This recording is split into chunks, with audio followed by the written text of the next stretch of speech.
Films are made up of sequences. Sequences are made of scenes. And scenes are made up of shots. In the previous episode of this series, we went over how to frame your subjects, to isolate individuals, or create relationships.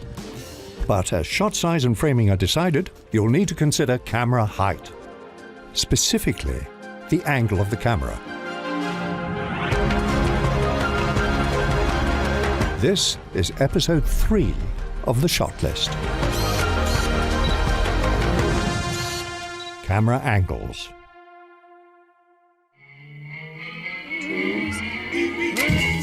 If shot size and framing are used to isolate what we are looking at, camera angles are all about how we are meant to perceive them. That adds yet another layer of meaning to every camera shot. We'll be looking at 9 different types of camera angles. As we cover each camera angle and technique, we'll be filling out a shot list using Studio Binder that you can download and reference. Now, let's begin with our first camera angle, the low angle. Any shot that finds itself below a subject's eye line, looking up at them, is a low angle shot.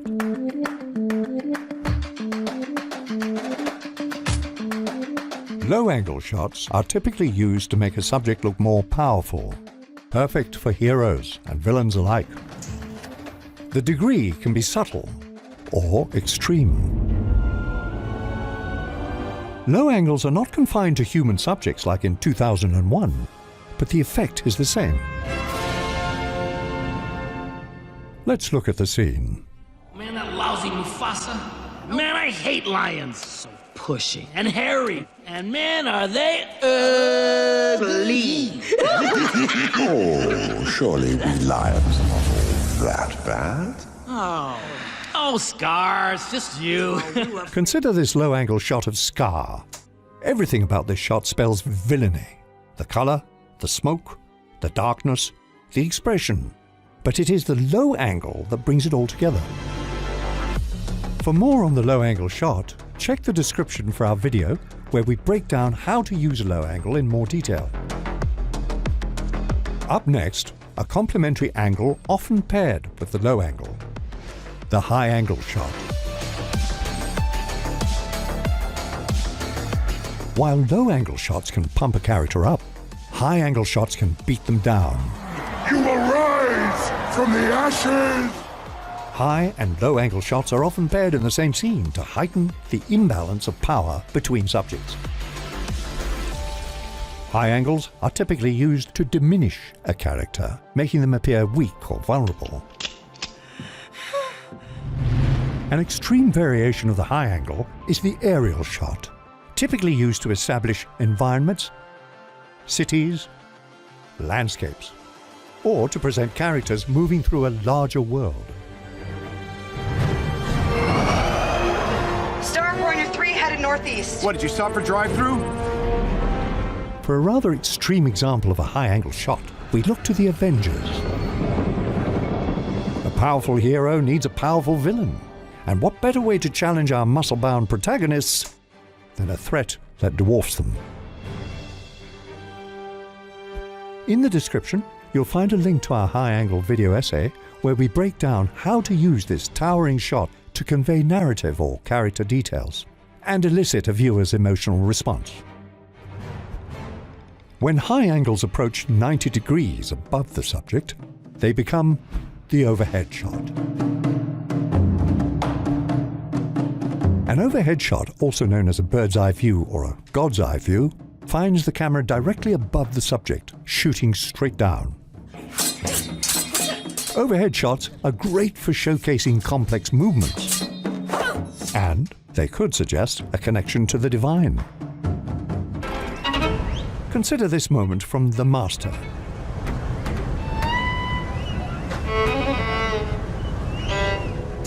Freddy lays above his fellow sailors, most likely drunk and unconscious, but the shot is presented without context.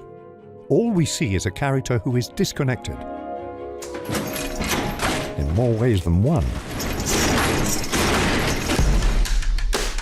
And now, an angle that puts us off balance. The Dutch angle. The Dutch angle shot skews the horizontal axis of the frame for an off-kilter image that produces a variety of effects. A Dutch angle can create a sense of unease, mania, Back, Jim, back. If you don't buy things, toilet paper, new cars, computerized blenders, electrically operated sexual devices, stereo systems with brain... terror, or bewilderment. You're worried about me. Why? A Dutch angle can also be used to magnify tension. Fight the power! Fight the power! Fight the power! In Do the Right Thing, director Spike Lee uses Dutch angles to intensify the vitriol between embittered characters. Get that jungle music off! We ain't in Africa! Why ain't gonna be about jungle music? Why ain't gonna be about Africa? As the racial tensions rise to a boiling point, so does the angle of the tilt.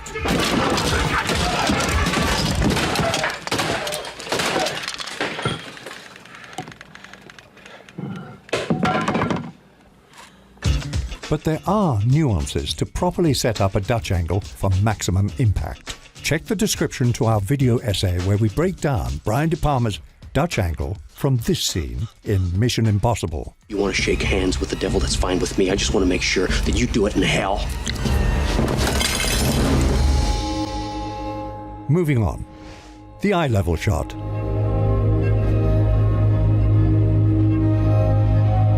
Shooting an eye level is perhaps the most commonly used camera height.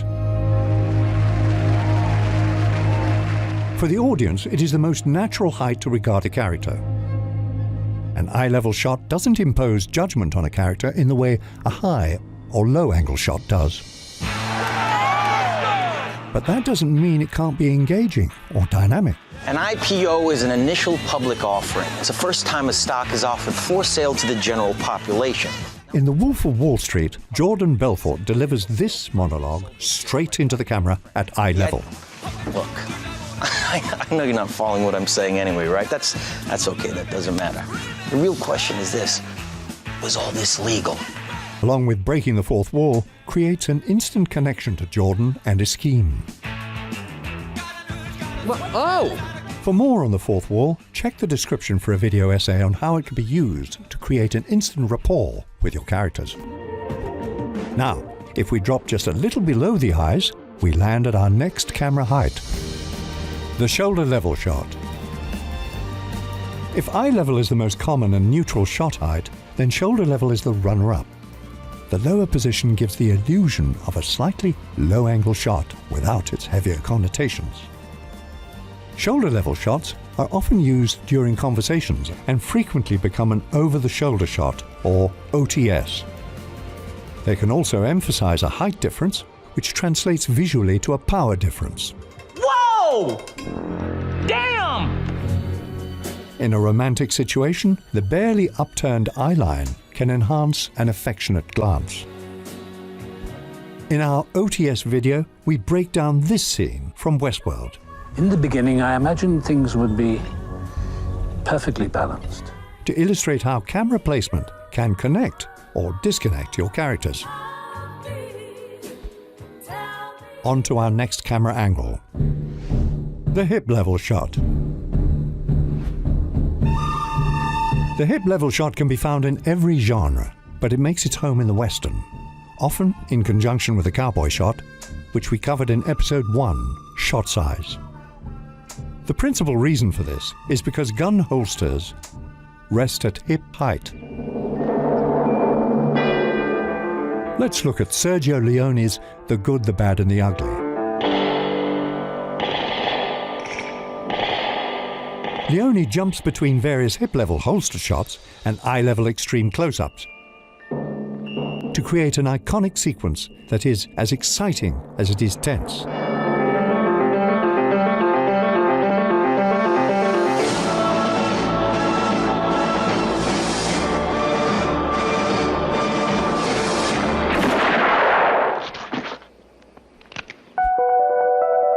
Just below the hips is our next camera height, the knee level shot. A knee level shot, of course, sees the camera placed at a subject's knee height. Knee-high shots often find themselves doubling as low angles. But this one is a madman. A knee-level shot can be a great way to track through an environment following a character. And can be a good way to showcase character details that might be missed in a wider shot. Like in this moment from Forrest Gump. Run, Forrest, run! This perfectly chosen knee-level shot gives us a front row seat to his personal triumph. Run, Forrest, run!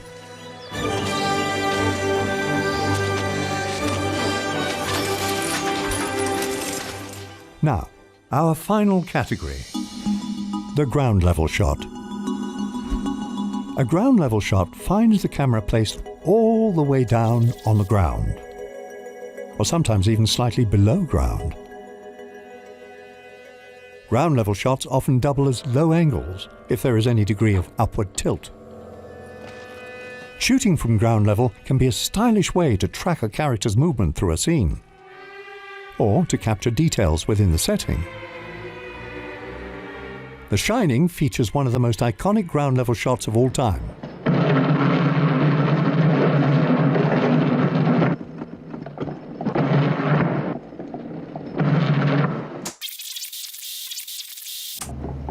The shot is full of dynamic movement as we track behind Danny's tricycle.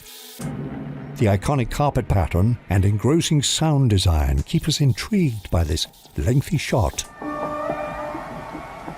It's haunting, even before we get to room 237.